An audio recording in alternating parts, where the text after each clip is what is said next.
पनवेल, नवी मुंबई, रायगड परिसरातील बातम्या पाहण्यासाठी आमच्या मी साक्षीदार या यूट्यूब चॅनलला सबस्क्राईब करा. वाशीतील स्पा सेंटरवर पोलिसांनी छापा टाकत देहव्यापार प्रकरणी दोघांना अटक करण्यात आली, तर 2 महिलांची सुटका करण्यात आली. नवी मुंबई पोलिसांच्या मानवी तस्करी प्रतिबंधक कक्षाने वाशी येथील एका स्पा सेंटरवर छापा टाकून कथित देहव्यापाराचा पर्दाफाश केला आहे.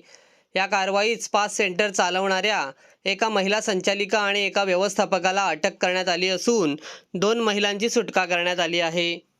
माहितीची खातरजमा करण्यासाठी पोलिसांनी बनावट ग्राहक पाठवला. त्यानंतर मिळालेल्या संकेताच्या आधारे मानव तस्करी प्रतिबंधक कक्षाच्या पथकाने संबंधित स्पा सेंटरवर छापा टाकला. या कारवाई दरम्यान 2 महिलांची सुटका करण्यात आली. या प्रकरणात स्पा सेंटरच्या संचालिका सविता संतोष जयस्वाल आणि व्यवस्थापक विनायक लहू कावले यांना अटक करण्यात आली आहे. प्राथमिक तपासात दोन्ही आरोपींनी महिलांना स्पामध्ये बॉडी मसाजच्या कामासाठी ठेवून त्यांच्याकडून देहव्यापार करून घेतल्याचे आणि त्यातून आर्थिक लाभ मिळवल्याचे समोर आले आहे.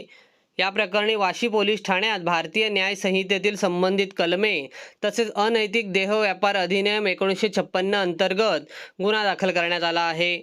अटक करण्यात आलेल्या दोन्ही आरोपींना न्यायालयात हजर करण्यात आले असून न्यायालयाने त्यांना पोलीस कोठडी सुनावली आहे. या प्रकरणाचा पुढील तपास पोलिसांकडून सुरू आहे.